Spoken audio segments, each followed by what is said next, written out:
Good morning mga ka-farmers.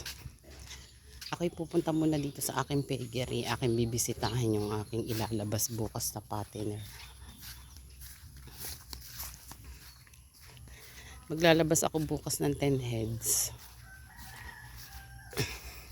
Kaya lang ay medyo hindi maganda ang sitwasyon at ang live weight po dito sa amin ay kababa 165 per kilo.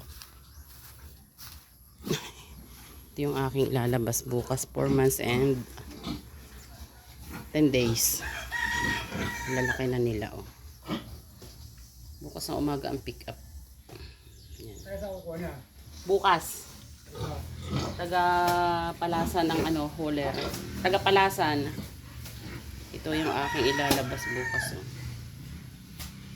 Gaganda ng timbang nila.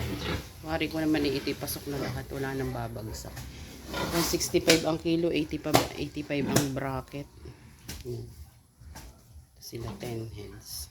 4 months and 1 week na alaga. Titingnan bukas kung ano baga. Sana'y kumita kahit paano.